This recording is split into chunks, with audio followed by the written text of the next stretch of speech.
दोस्तों, यकीन मानो आज की है 10 आदतें। सुनने के बाद आप जिंदगी में कभी भी असफल नहीं हो सकते, क्योंकि यह 10 आदतें इंसान को जिंदगी में सबसे बड़ा मुकाम देने की क्षमता रखती है। तो वह 10 आदतें कौन सी है, वही हम आज के इस वीडियो में एक कहानी के माध्यम से आपको बताएंगे। तो चलिए शुरुआत करते हैं। एक गुरु अपने शिष्यों को प्रवचन दे रहे थे। वह बोल रहे थे कि हजारों मील का सफर भी सिर्फ एक ही कदम से शुरू होता है। देखा जाए तो अपनी जिंदगी में लक्ष्य हम सभी तय करते हैं, अपने लिए ख्वाब बुनते हैं, खुद को लेकर कई सारे सपने भी देखते हैं, लेकिन अपने लक्ष्य, अपनी मंजिल के पीछे भागने की बजाय ज्यादातर लोग अपने उन ख्यालों के पीछे भागते रह जाते हैं जिनका शायद सच्चाई से कोई वास्ता ही नहीं है, जो सिर्फ उनके दिमाग की एक उपज है। इन सभी गैर जरूरी ख्यालों के पीछे भागते हुए वह इस बात का अंदाजा लगाने की कोशिश भी नहीं करते कि वह ख्याल सकारात्मक हैं या नकारात्मक सच हैं, या उनके दिमाग के सिर्फ एक उपज हैं, या वह किसी और से प्रभावित हैं। उसका सच्चाई से कोई संबंध है भी या नहीं। और शिष्यों, इसलिए ज्यादातर लोग अपनी मंजिल तक नहीं पहुंच पाते और जीवन भर असफल रह जाते हैं। गुरु यह सब बोल ही रहे थे कि तभी एक शिष्य खड़ा होता है और गुरु से कहता है, गुरुदेव, आपने यह तो बता दिया कि ज्यादातर लोग असफल क्यों होते हैं, लेकिन क्या आप हमें यह बता सकते हैं कि हम सफल कैसे हो सकते हैं? वह कौन सी छोटी छोटी आदतें हैं जो हमें सफलता के लिए तैयार करती हैं और फिर सफलता के शिखर तक पहुंचाती हैं? गुरु ने इस शिष्य का पूरा प्रश्न बड़े ध्यान से सुना और फिर हाथ के इशारे से उसे बैठने का आदेश देते हुए अपने सभी शिष्यों से कहा, जीवन में सफल होने के लिए सिर्फ जोश और इच्छा शक्ति का होना ही आवश्यक नहीं है, क्योंकि ये दोनों चीजें हैं सिर्फ हमें प्रेरित करके हमसे काम की शुरुआत करवा सकती हैं। लेकिन पूरे जोश और उत्साह के साथ लंबे समय तक अपने लक्ष्य पर टिके रहना और दूर के बड़े लक्ष्यों को हासिल करने के लिए हमें उन आदतों को अपनी रोजमर्रा के जीवन का हिस्सा बनाना पड़ेगा जो व्यक्ति को सफलता के लिए तैयार करती है और उसे सफल बनाती है। तो आज मैं आपको 10 ऐसी आसान आदतों के बारे में बताऊंगा जिनको अगर आपने अपने जीवन का हिस्सा बना लिया तो सिर्फ 30 दिनों में आप अंदर से एक बिल्कुल ही अलग इंसान बन जाएंगे और खुद के भीतर एक गजब की सकारात्मक ऊर्जा महसूस करेंगे जो आपको सफलता के शिखर तक पहुंचाएगा। तो उन सफल आदतों की श्रेणी में पहली आदत है, अपने दिन की शुरुआत धन्यवाद के भाव के साथ करें। सुबह जैसे ही आपकी आंख खुले तो कुछ भी सोचने से पहले, कुछ भी करने से पहले, बिस्तर से उठने से पहले अपने दोनों हाथों को जोड़कर आसमान की तरफ देखते हुए जिस भी शक्ति पर आप विश्वास करते हैं उसका आह्वान करते हुए उन 3-4 चीजों को याद कीजिए जिसके लिए आप ईश्वर के शुक्रगुजार हैं। उन 3-4 लोगों, चीजों या घटनाओं के लिए ईश्वर का आभार व्यक्त कीजिए जिनकी वजह से आपका जीवन बेहतर हो गया है, आप ज्यादा खुशहाल और समृद्ध हुए हैं। ज्यादातर मौकों पर हमारे जीवन में, हमारे घरों में, हमारे परिवारों में, हमारे आसपास के माहौल में एक ही वो इंसान होता है जो हमारे सबसे ज्यादा दुखों और परेशानियों का कारण होता है।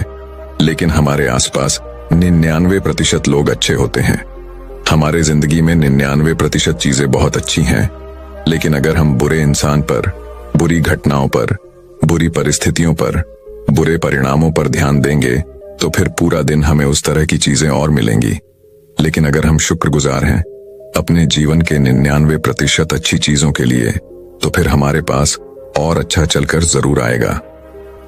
यह जो आभार व्यक्त करने की आदत है, यह हमारी मानसिकता को सुबह सुबह ही बदल कर रख देती है और सकारात्मक तरीके से अपने दिन की शुरुआत करने में मदद करती है। इस अभ्यास को करने में बहुत थोड़ा सा ही समय लगता है, लेकिन यह आपके पूरे दिन के काम करने के तरीके, आपकी मानसिकता और आपके विचारों को पूरी तरह से बदल कर रख सकती है। सफल आदतों की श्रेणी में दूसरी आदत है, आपको हर दिन व्यायाम जरूर करना चाहिए।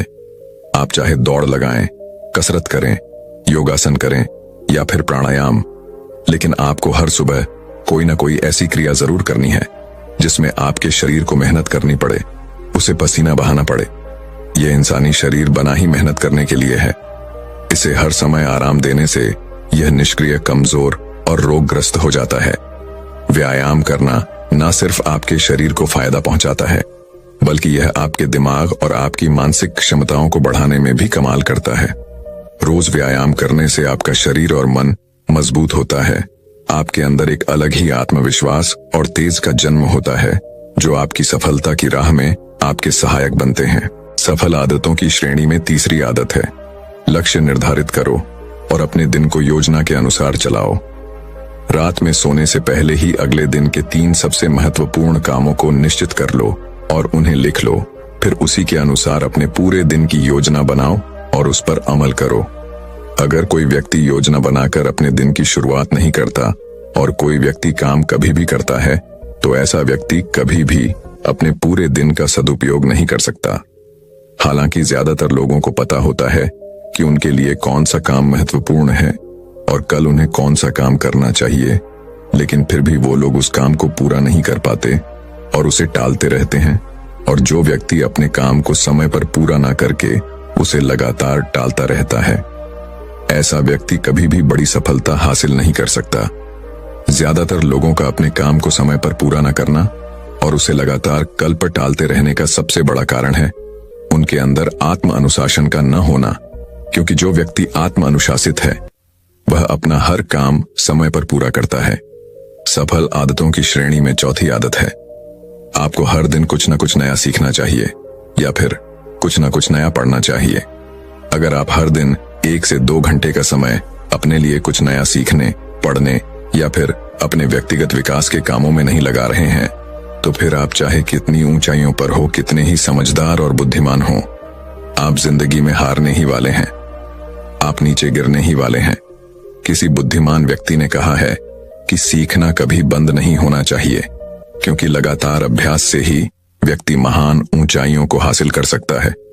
सीखने का कोई भी तरीका हो सकता है, जैसे अच्छी किताबें पढ़ना, अपने क्षेत्र के सबसे सफल लोगों की बातें सुनना, रोज अपने काम का अभ्यास करना इत्यादि। अगर आपको दुनिया के 1% सफल लोगों में शामिल होना है, तो लगातार सीखते रहने की आदत को अपने जीवन का अभिन्न हिस्सा बनाना ही पड़ेगा। सफल आदतों की श्रेणी में 5वीं आदत है, कम खाओ और अच्छा खाओ। यहां अच्छा खाने से मतलब है सात्विक आहार, यानी ऐसा भोजन जब पोषक तत्वों से भरपूर हो और आपके शरीर को कोई नुकसान ना पहुंचाए। देखा जाए तो भोजन हमारे शरीर के लिए औषधि है। भोजन शरीर के लिए सब कुछ है, क्योंकि शरीर को औषधि तो हम कभी कभार ही देते हैं, लेकिन इसे भोजन हर दिन देते हैं। तो हमारा शरीर कैसा होगा, यह हमारे भोजन की गुणवत्ता और उसकी मात्रा पर निर्भर करता है, क्योंकि शरीर को चलाने वाले सारे पोषक तत्व भोजन से ही मिलते हैं। इसीलिए कोई ऐसा भोजन मत करो जिसमें कोई पोषक तत्व ही ना हो और जिसे पचाना हमारे शरीर के लिए बोझ बन जाए। ज्यादा तला भुना और बासी भोजन मत खाओ। 3 सफेद से जितना हो सके उतनी दूरी बना लो। पहला सफेद जहर है चीनी, दूसरा सफेद जहर है नमक और तीसरा सफेद जहर है मैदा। चीनी और मैदा से तो हमारे शरीर को कोई भी पोषक तत्व नहीं मिलता और इन्हें पचाना भी शरीर के लिए बहुत मुश्किल होता है। इसीलिए इनका सेवन कम से कम करो। भोजन मन भरने के लिए नहीं, पेट भरने के लिए करो। जब भूख लगे तभी भोजन करो और हमेशा अपनी भूख से थोड़ा सा कम खाओ। रात में जितना जल्दी हो सके उतना जल्दी भोजन करने का प्रयास करो। अपने आहार में जीवित भोजन जैसे फल, हरी सब्जियां, साबुत अनाज, सूखे मेवे भी इत्यादि का सेवन जरूर करो। सुबह उठते ही खाली पेट पानी पियो। भोजन करने से पहले पानी पियो, लेकिन भोजन करने के तुरंत बाद पानी कभी मत पियो। भोजन हमेशा शांत चित्त और प्रसन्न मन के साथ करो और भोजन ग्रहण करते समय उसका पूरा आनंद लो। हम जैसा अपने शरीर को भोजन देते हैं, यह उसी के अनुसार काम करने लगता है। इसीलिए अपने भोजन और उसकी गुणवत्ता का ध्यान रखो। सफल आदतों की श्रेणी में 6ठी आदत है, उनके साथ हर दिन थोड़ा सा समय बिताओ जो आपसे सच्चा प्रेम करते हैं, आपकी परवाह करते हैं, जैसे आपके माता पिता, भाई बहन या फिर आपके सच्चे मित्र। यह एक आदत आपके परिवार में खुशी और शांति लाती है। परिवारजनों के बीच प्रेम और एकता बढ़ाती है, जिससे आप ज्यादा खुश और शांत रहने लगते हैं। पारिवारिक तनाव कम होने की वजह से अपने जरूरी कामों पर ज्यादा ध्यान दे पाते हैं और ज्यादा अच्छे परिणाम हासिल कर पाते हैं। सफल आदतों की श्रेणी में 7वीं आदत है, हर दिन थोड़ा सा समय खुद के लिए भी निकाले और इस थोड़े से समय में आपके साथ कोई और नहीं होना चाहिए। यह आपका अपना समय है जिसमें आप अकेले एकांत में रहेंगे, खुद के बारे में चिंतन करेंगे खुद की अच्छाइयों और बुराइयों के बारे में विचार करेंगे, अपने भविष्य के बारे में सोचेंगे, अपने काम के बारे में सोचेंगे, अपने भीतर उतरने का प्रयास करेंगे। इन एकांत के पलों का उपयोग आप खुद को और ही बेहतर तरीके से जानने और समझने में करेंगे। इस समय आप खुद की कमियों के बारे में विचार करेंगे और उन्हें कैसे ठीक कर सकते हैं, इस पर मंथन करेंगे। सफल आदतों की सूची में 8वीं आदत है समय का सही प्रबंधन करना, उसका सही उपयोग करना। जिंदगी दिनों, महीनों और सालों में की नहीं जाती है, तो जिसने अपना दिन संभालना सीख लिया उसका महीना संभल जाएगा, और जिसने अपने महीने संभाले सीख लिए उसके साल संभल जाएंगे, और जिसके साल संभल गए उसकी पूरी जिंदगी संभल जाएगी। इसीलिए अपने दिन को सही तरीके से संभालना सीखो। जो सबसे महत्वपूर्ण काम है उन्हें सबसे पहले खत्म करो। जिंदगी के किसी भी क्षेत्र में देख लो, घंटे तो सबके पास 24 ही होते हैं, लेकिन इन्हीं 24 घंटों में कुछ लोग कमाल कर जाते हैं। अपने एक ही जीवन में ना जाने कितने सारे काम कर जाते हैं, लेकिन दूसरी तरफ ज्यादातर लोग छोटे छोटे कामों में ही उलझे रह जाते हैं और जीवन भर यही कहते रहते हैं, इस काम के लिए समय नहीं है, उस काम के लिए समय नहीं है। तो आखिर समस्या कहां है? समस्या है अपने समय का सही प्रबंधक न कर पाना। सफल आदतों की श्रेणी में 9वीं आदत है रात में जल्दी सोए और सुबह जल्दी उठें। जो व्यक्ति सुबह जल्दी उठता है उसे कुछ अतिरिक्त समय मिल जाता है सबसे महत्वपूर्ण कामों को खत्म करने का, जैसे ध्यान का अभ्यास, व्यायाम, किताबें पढ़ना इत्यादि। सुबह जल्दी उठकर ध्यान का अभ्यास करने से दिन भर मन शांत और पसंद रहता है। इसके साथ ही सुबह जल्दी उठकर काम शुरू करने से व्यक्ति का काम समय पर पूरा हो जाता है और वह बेवजह की चिंता और तनाव से बच जाता है। सुबह जल्दी उठकर काम खत्म करने से व्यक्ति के अंदर एक ऐसा अनुशासन जन्म लेता है जो उसे सफलता के शिखर तक पहुंचा सकता है। सफल आदतों की श्रेणी में 10वीं आदत है वीर्यनाश, धूम्रपान और मदिरापान से बचें। ये तीनों ही काम ऐसी बुरी लत हैं जो निश्चित रूप से आपको पीछे ले जाने वाली हैं। ये तीनों ही काम आपके मानसिक और शारीरिक स्वास्थ्य के लिए बहुत हानिकारक है।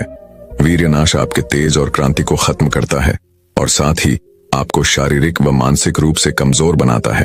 हालांकि इन तीनों ही चीजों को छोड़ना आसान नहीं होता, लेकिन अगर आप चाहें तो मजबूत से और दृढ़ इच्छा शक्ति के बल पर इन्हें छोड़ सकते हैं। इतना कहने के बाद गुरु ने अपना प्रवचन समाप्त कर दिया और वो मौन हो गए। यह देखते ही सभी शिष्य समझ गए कि अब यहां से जाने का समय हो चुका है। उन सब ने इस जानकारी के लिए गुरु का धन्यवाद किया और वहां से चले ले गए। तो दर्शकों, अब बड़ा लक्ष्य कम समय में कैसे पाना है, इस विषय पर अगली रोचक कहानी की शुरुआत करते हैं।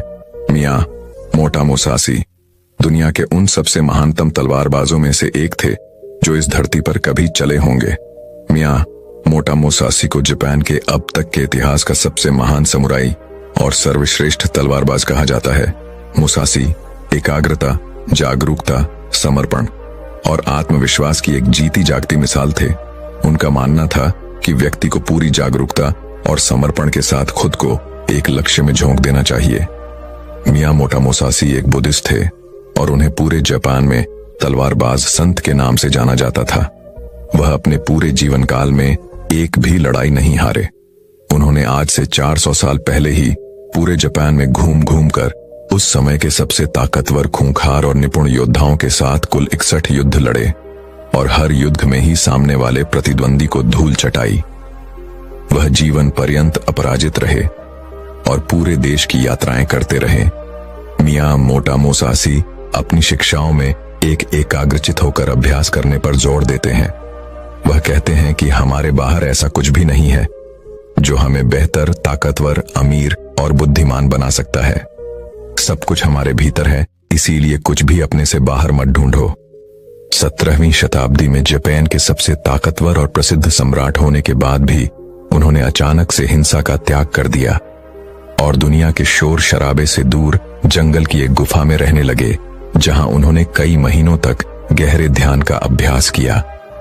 अपनी मृत्यु के सिर्फ 7 दिन पहले उन्होंने अपने चहेते शिष्य के लिए एक किताब लिखी और उसे नाम दिया डो कोडो, जिसका मतलब है आर्ट ऑफ वॉकिंग अलोन, यानी अकेले चलने की कला। उन्होंने अपने पूरे जीवन में जो कुछ भी सीखा या अनुभव किया, उसे इस किताब के अंदर 21 नियमों में बदल दिया, जिसमें से 9 महत्वपूर्ण नियमों के बारे में आज हम इस वीडियो में बात करेंगे। लेकिन उससे पहले हम यह जानने का प्रयास करते हैं कि उस महान इंसान ने इस सोच के साथ इस किताब को लिखा होगा। पहला पिलर है आत्म अनुशासन। उस आशीष का मानना था कि आत्म अनुशासन एक खुशहाल जीवन जीने के लिए सबसे जरूरी चीज है। बिना आत्म नियंत्रण के व्यक्ति अपनी भावनाओं और लालसाओं का गुलाम बन जाता है और फिर इसके वश में आकर गलत निर्णय लेता है और गलत रास्ते पर चल पड़ता है। जीवन में अनुशासन लाकर हम अपने लक्ष्य के प्रति एकाग्रचित्त रह सकते हैं और ऐसे निर्णय ले सकते हैं जो हमारे सिद्धांतों और जीवन मूल्यों से मेल खाते हैं। दूसरा पिलर है माइंडफुलनेस यानी जागरूकता। वो मियां मोटा मुसासी मानते थे कि वर्तमान में जीना और जागरूक होकर जीना जीवन जीने का सही तरीका है। जब हम वर्तमान में रहते हैं तो अपने चारों ओर की सुंदरता और छायाइयों को देख पाते हैं, उन्हें महसूस कर पाते हैं और छोटे छोटे चीजों में खुश रहने लगते हैं। तीसरा और आखिरी पिलर है डिटैचमेंट। उस मियां मोटा मुसासी का मानना था कि बाहरी चीजों और घटनाओं से खुद को जोड़ लेना दुख का कारण है। खुद को हर तरह के लगाव से दूर करके ही व्यक्ति आत्म शांति प्राप्त कर सकता है और एक संतुष्ट जीवन जी सकता है। अब हम बात करते हैं उन नियमों के बारे में जिन्हें मियां मोटा मुसासी ने अपनी किताब डोकोडो में बताया है, जिन्हें अपनाकर कोई भी व्यक्ति एक सफल, अनशीत, खुशहाल और संतुष्ट जीवन जी सकता है। पहले नियम में मुसासी कहते हैं, सब कुछ जैसा है उसे वैसा ही स्वीकार कर लो। यह नियम जीवन की सच्चाई को स्वीकारने के महत्व पर जोर देता है, बजाय इसके कि हम कबूल कल्पनाएं करते रहें कि सब कुछ ऐसा होना चाहिए। चीजें जैसी हैं उन्हें वैसे ही स्वीकार कर लेना हमें बेवजह के दुख और तनाव से मुक्त रखता है। साथ ही परिस्थिति की हकीकत को स्वीकार कर लेने से उस क्षण जो भी मौके उपलब्ध हैं, हम उन पर सही से ध्यान दे पाते हैं और उनका सही फायदा उठा पाते हैं। सच्चाई को स्वीकारना हमारी आंतरिक शांति और संतोष के लिए बेहद जरूरी है। जहां अपने आसपास की चीजों और लोगों को वो जैसे हैं उन्हें वैसा ही स्वीकार करना सीख जाते हैं, तो हमारे अंदर का वो घमंड जो लोगों या बाहरी परिस्थितियों को बदलना और नियंत्रित करना चाहता है, वह खत्म हो जाता है और हम ज्यादा शांतिपूर्ण तरीके से रह पाते हैं। इस नियम के माध्यम से मियां मोटा मुसासी हमें दुनिया को खुले दिल और दिमाग से बिना किसी पूर्ण निर्णय के देखना सिखाते हैं और ऐसा करके हम दुनिया को वह जैसी है उसे वैसा ही देख पाते हैं, ना कि अपनी इच्छाओं और कल्पनाओं के चश्मे पहनकर। हालांकि यह कहना जितना आसान है करना उतना ही मुश्किल है, क्योंकि हर परिस्थितियों को स्वीकार लेना आसान नहीं होता, खासकर तब जब हमारी उम्मीदें और सपने टूटते हैं या फिर हमारा कोई अपना हमें हमेशा के लिए छोड़कर चला जाता है। लेकिन फिर भी सच्चाई को स्वीकार लेने से ही व्यक्ति अंदर से शांत और हल्का महसूस करता है। जिस व्यक्ति ने परिस्थिति को स्वीकारने की आदत डाल ली है, उसके सामने फिर चाहे कितनी मुसीबतें आए, वह हर हाल में मुस्कुरा सकता है। दूसरे नियम में मुसासी कहते हैं, अपने लिए मजा मत ढूंढो। यह नियम कहता है कि हमारे जीवन का एकमात्र उद्देश्य केवल सुख का भोग करना नहीं होना चाहिए। अच्छा भोजन करना, अच्छे कपड़े पहनना, मौज मस्ती करना जरूरी तो है, लेकिन इसमें इतना नहीं खो जाना कि अपने जीवन के उद्देश्य को ही भुला दो और हर समय सिर्फ मजे की तलाश में ही रहूं। सुख भोगों का त्याग करके व्यक्ति ज्यादा स्थिर और उद्देश्यपूर्ण जीवन जी सकता है। हर रोज खुद से पूछो, क्या मेरा जन्म है सिर्फ खाने पीने और मजे करने के लिए हुआ है, या फिर मेरे जीवन का कोई मकसद भी है? मजे के पीछे भागना हर व्यक्ति की आंतरिक चाहत होती है, लेकिन यही मजा उसके दुख का कारण भी बनता है।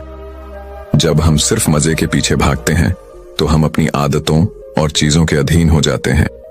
यह नियम हमें मध्य में रहकर जीवन जीने को प्रोत्साहित करता है, यानी न बहुत ज्यादा न बहुत कम। हर चीज को आवश्यकता के अनुसार करो, क्योंकि असली खुशी बाहरी चीजों के उपयोग से नहीं मिलती, बल्कि हमारे अंदर से आती है। जब हम सिर्फ तुरंत मिलने वाले मजे के पीछे भागना शुरू कर देते हैं तो हम इंस्टेंट ग्रेटिफिकेशन के अधीन हो जाते हैं, यानी हम सिर्फ ऐसा ही काम करते हैं जिसका रिजल्ट हमें तुरंत मिल जाए। हमारा मन बड़ी योजनाओं या बड़े लक्ष्यों पर काम करने की काबिलियत खो देता है। हम किसी भी काम में लंबे समय तक फोकस नहीं कर पाते और जीवन के बड़े लक्ष्यों को हासिल करने से चूक जाते हैं, तीसरा नियम जो हो गया, उसका पश्चाताप मत करो। यह नियम हमें याद दिलाता है कि हम अपने अतीत को बदल नहीं सकते और अतीत में हुई गलतियां या बुरी घटनाओं को याद करके हम केवल दुखी ही हो सकते हैं। तो बीते हुए कल के बारे में पश्चाताप करने से अच्छा है कि हम अपने अतीत में हुई गलतियों से सीखें और ज्यादा समझदारी वह बुद्धिमानी के साथ आगे बढ़ जाएं। पश्चाताप वह बीमारी है जो हमें अतीत में ही फंसाए रखती है और आगे नहीं बढ़ने देती। इस नियम में मुसासी हमें अतीत में हुई गलतियों को स्वीकारने और खुद को वह दूसरों को माफ करने के लिए प्रोत्साहित करते हैं। हमें यह स्वीकार करना चाहिए कि आज हम जहां पर भी हैं, अतीत में घटी घटनाओं और लिए गए निर्णयों की बदौलत ही है। ऐसा करके हम स्वयं को अतीत के बाहर से मुक्त करके मौका देते हैं वर्तमान से जोड़ने का। निश्चित रूप से इस नियम में मुसासी हमें अतीत को भूलने के लिए नहीं कह रहे, बल्कि जिसे बदला नहीं जा सकता उसे स्वीकार करके, उसे सीख के ज्यादा स्पष्टता और बड़े उद्देश्य के साथ आगे बढ़ने के लिए कह रहे हैं। चौथा नियम, अपनी अधूरी भावनाओं पर निर्भर मत रहो। यह नियम हमें अपनी अधूरी भावनाओं के बसीभूत होकर निर्णय लेने से रोकता है, जैसे गुस्सा, अति उत्साह, जलन इत्यादि। हम अक्सर अपनी अधूरी भावनाओं के आधार पर निर्णय ले लेते हैं जो आगे चलकर हमारा बहुत ज्यादा नुकसान करते हैं। मियां मोटा मुसासी कहते हैं कि व्यक्ति को खुद की गहरी समझ और परिस्थिति के अनुसार ही निर्णय लेना चाहिए। ऐसा करके हम खुद को अधूरी जानकारी के साथ जल्दबाजी भरे निर्णय लेने से बचा सकते हैं, जिसके लिए बाद में हमें पछताना पड़ेगा। यह नियम हमें अपनी अधूरी भावनाओं और उत्तेजनाओं के साथ दूरी पैदा करने के लिए कहता है और इसके बजाय स्थिर बुद्धि और शांत मन के साथ निर्णय लेने के लिए कहता है। अधूरी भावनाओं के वश में आकर निर्णय लेने के बजाय शांतचित होकर निर्णय लेने वाला व्यक्ति खराब से खराब परिस्थिति आने पर भी बड़ी आसानी से उसका सामना करके बाहर निकल सकता है। पांचवा नियम, खुद के बारे में हल्का और दुनिया के बारे में गहराई से सोचो। यह नियम हमें विनम्र रहना सिखाता है। इस नियम में मियां मोटा मुसासी कहते हैं, व्यक्ति को हर समय सिर्फ खुद के महत्व और सिर्फ खुद के बारे में ही नहीं सोचते रहना चाहिए। यानी व्यक्ति को अपने अहम, अपने घमंड को ज्यादा महत्व नहीं देना चाहिए, बल्कि खुले दिमाग के साथ इस दुनिया को देखना और उसके बारे में गहराई से सोचना चाहिए। इस दुनिया में कितना कुछ है जो देखने लायक है, विचार करने लायक है, लेकिन ज्यादातर लोग सिर्फ खुद तक ही सिमट के रह जाते हैं। हमें अपने अहम को कम करके लोगों को दया भावना के साथ देखना और उनके साथ पेश आना चाहिए। हमें लोगों से और इस दुनिया से जुड़ने का प्रयास करना चाहिए। हमें प्रकृति की सुंदरता को निहारना और उसे महसूस करना चाहिए। खुद के बारे में कम और इस दुनिया के बारे में ज्यादा उत्सुकता के साथ सोचना चाहिए। इस नियम में मुसायासी खुद को कम समझने या खुद की जरूरतों को नजरअंदाज करने के लिए नहीं कह रहे, बल्कि वह सिर्फ खुद में ही ना खोए रहने और इस दुनिया के साथ एक मजबूत संबंध बनाने के लिए प्रोत्साहित कर रहे हैं। छठा नियम, अपनी इच्छाओं से दूरी बनाकर रखो। इस नियम में मुसासी डिटैचमेंट यानी आसक्ति की बात कर रहे हैं। वो भौतिक संपत्ति, शक्ति और सुंदरता से खुद को आसक्त रखने की बात कर रहे हैं, लेकिन इसका मतलब यह नहीं कि हमें यह सब छोड़ देना चाहिए। पैसा नहीं कमाना चाहिए, सत्य अर्जित नहीं करना चाहिए, बल्कि वह साहसी कहना चाह रहे हैं कि हमें इन सब चीजों के साथ रहकर भी उनसे आसक्त रहना है। यानी उनका उपयोग तो करना है, लेकिन उनसे लगाव पैदा नहीं करना, अपने अस्तित्व को उनके साथ नहीं जोड़ना। अगर वो चीज कल तुम्हें छोड़कर जाती है तो तुम्हें उसका दुख नहीं होना चाहिए। यानी भौतिक पदार्थों के साथ रहकर भी अंदर से उनके साथ दूरी बनाए रखनी है। सातवां नियम, कभी ईर्ष्या मत करो। यह नियम हमें बताता है कि जलन और ईर्ष्या इंसान को कहीं नहीं पहुंचने देती। ऐसी स्थिति में इंसान का ध्यान सिर्फ उन चीजों पर होता है जो उनके पास नहीं है। वह उन चीजों को नहीं देख पाता जो उसके पास हैं। वह सामने वाले की उस वस्तु, उसकी विशेषता या उसकी सफलता देखकर जलता रहता है और खुद आगे बढ़ने का प्रयास नहीं कर पाता। जलन व्यक्ति को नकली मक्का से भर देती है, जिससे वह सामने वाले का कम और खुद का ज्यादा नुकसान कर बैठता है। हमें यह याद रखना चाहिए कि जिसने जिस स्तर की मेहनत की है उसे उस स्तर की सफलता जरूर मिलनी चाहिए और हमें इससे जलन नहीं बल्कि खुशी महसूस करनी चाहिए। क्योंकि उतनी मेहनत करके हम भी वह चीज और वह सफलता हासिल कर सकते हैं। हमें समझना चाहिए कि हम सबकी परिस्थितियां अलग थीं, सोच और मेहनत अलग थी, इसीलिए सफलता भी अलग अलग स्तर की ही मिलेगी।